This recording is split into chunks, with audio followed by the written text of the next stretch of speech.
প্রিয় ছাত্রছাত্রীরা, এখন আমি মানুষের জনন এই অধ্যায়ের দ্বাদশ পর্ব শুরু করছি।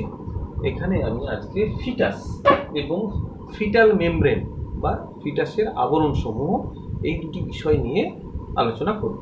প্রথমে বলি ফিটাস কি। ফিটাস এবং এমব্রিও দুটো এক নয়।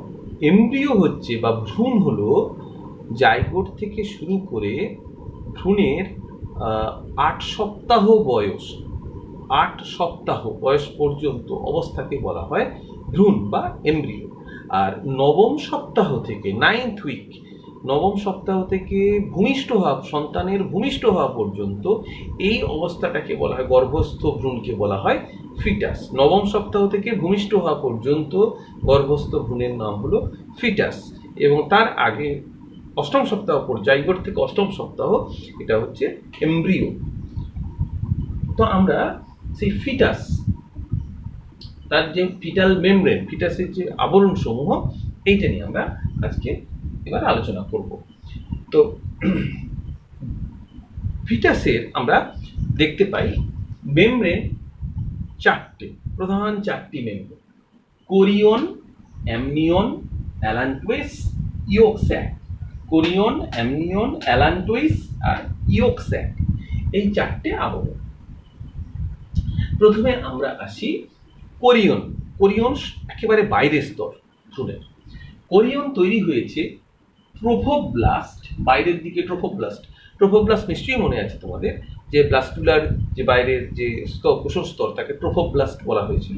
সেই ট্রোফোব্লাস্ট স্তর এবং সোম্যাটোপ্লিউরিক এক্সট্রা এমব্রিওনিক মেসোডার্ম, যে মেসোডার্ম যেটা তৈরি হয়, আমরা গ্যাস্ট্রোলা স্টেজে গিয়ে পড়েছিলাম, সেই মেসোডার্মের কয়েকটা ভাগ আছে, আবার পরপর স্তর ভাগ রয়েছে, দুটো স্তর ভাগ, একটা বাইরের দিকের, ভেতরের দিকের। তো একটা বাইরের দিকের যে স্তরটি, সেটি সোমাটোপ্লিউরিক এক্সট্রা এমব্রিওনিক মেসোডার্ম। এই স্তর এবং ট্রোফোপ্লাস্ট মিলে যে বাইরে যে আবরণ তৈরি হয়, তাকে বলা হয় কোরিয়ন। এই কোরিয়ন থেকে তৈরি হয় প্লাসেন্টা। এখান থেকে কোরিয়নিক ভিলাই তৈরি হয়, যা প্লাসেন্টার সঙ্গে ভ্রূণ, প্লাসেন্টার মাধ্যমে মাতৃদেহের সঙ্গে, মানে মাতৃদেহের এন্ডোমেট্রিয়ামের সঙ্গে ভ্রূণকে যুক্ত রাখতে সাহায্য করে। দ্বিতীয় যে আবরণ, সেটা হচ্ছে অ্যামনিয়ন। লক্ষ্য করে দেখো, এই যে অ্যামনিয়ন, অ্যামনিয়নের বাইরের দিকে রয়েছে, একটু আগে যেটা আমি একটা কথা ছেড়ে গেছি, সেটা হচ্ছে কোরিয়নের বাইরের দিকে থাকে ট্রোফোব্লাস্ট, ভেতরের দিকে থাকে সোমাটোপ্লিউরিক এক্সট্রা এমব্রিওনিক মেসোডার্ম, সংক্ষেপে এসওইএম আমি লিখেছি। এটা ভেতরের দিকে থাকে। আর অ্যামনিয়নের ক্ষেত্রে এসওইএম অর্থাৎ সোমাটোপ্লিউরিক এক্সট্রা এমব্রিওনিক মেসোডার্ম, এইটাই, এটা থাকে বাইরে। ভেতরের দিকে থাকে, ভেতরের দিকে যেটা থাকে সেটা হলো ট্রোফোব্লাস্ট। ভেতরের দিকেও থাকে ট্রোফোব্লাস্ট লেয়ার।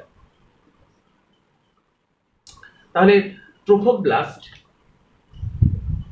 কোরিয়নের বাইরের দিকে, আর অ্যামনিয়নের ক্ষেত্রে ট্রোফোব্লাস্ট থাকে ভেতরের দিকে, আর তার সঙ্গে সোমাটোপ্লিউরিক এক্সট্রা এমব্রিওনিক মেসোডার্ম, এটা নিয়ে তৈরি হয়েছে অ্যামনিয়ন। অ্যামনিয়ন দ্বারা আবৃত ভেতরে যে গহ্বর থাকে, এই গহ্বরকে বলা হয় অ্যামনিওটিক ক্যাভিটি বা অ্যামনিওটিক গহ্বর। আর এই গহ্বরের মধ্যে যে তরল থাকে, তাকে বলা হয় অ্যামনিওটিক ফ্লুইড। অ্যামনিওটিক ফ্লুইড বা অ্যামনিওটিক তরল।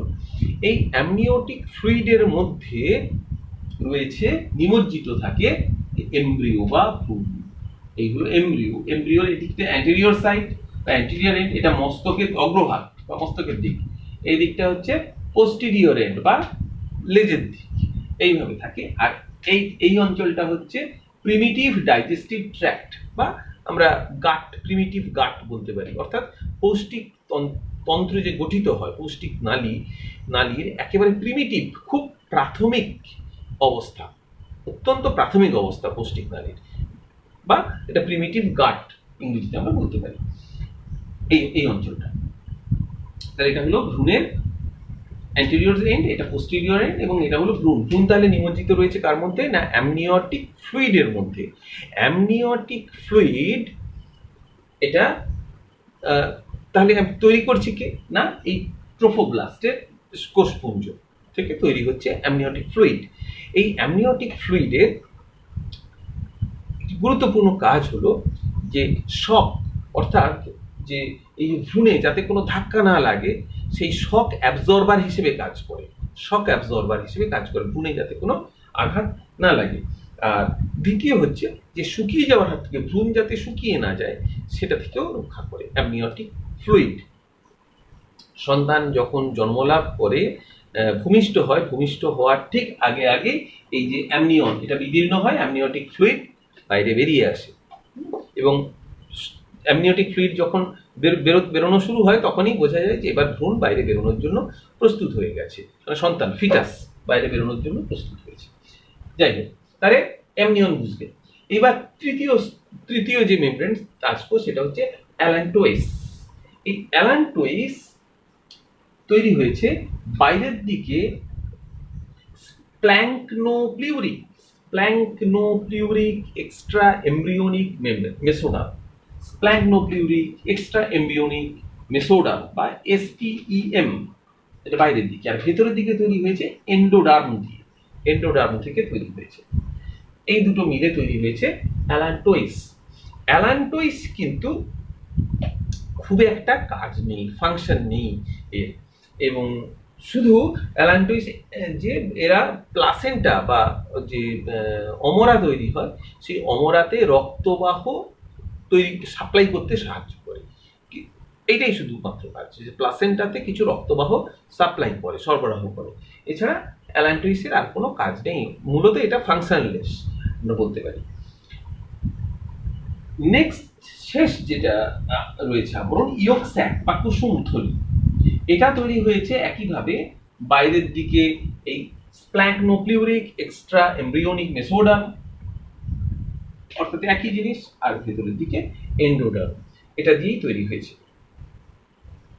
এবং ইয়ক স্যাকেরও খুব বেশি ভূমিকা নেই, যেহেতু কুসুম তৈরি হয় না স্তন্যপায়ী প্রাণীদের ক্ষেত্রে, কুসুম তৈরি হয় না ডিম্বাণুর মধ্যে, তাই এর মধ্যে কুসুম নেই। এটা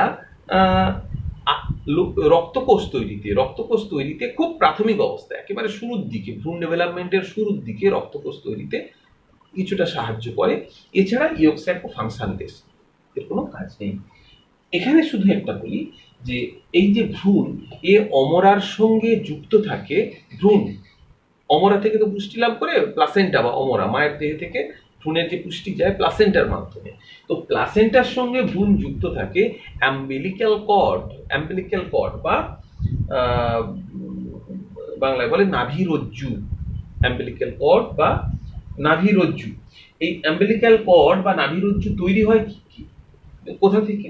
এই যে ইয়ক স্যাক এবং অ্যালান্টোইস এর এই যে গোড়ার দিকটা, স্টক অংশ মানে বৃন্ত অংশ, অ্যালান্টোইস এবং ইয়ক স্যাক এর যে বৃন্ত বা স্টক অংশ, এখান থেকে গঠিত হয় অ্যাম্বিলিক্যাল কর্ড বা নাভিরজ্জু, যার সাহায্যে ভ্রূণ প্লাসেন্টার সঙ্গে যুক্ত থাকে এবং এই নাভিরজ্জুর মাধ্যমে নাভিরজ্জুতে যে রক্তবাহ রয়েছে তার মধ্যে দিয়ে পুষ্টি উপাদানগুলো মায়ের দেহ থেকে ভ্রূণে যায় এবং ভ্রূণের যে রেচন পদার্থগুলো সেগুলো ফিরে আসে, মায়ের দেহে ফিরে আসে।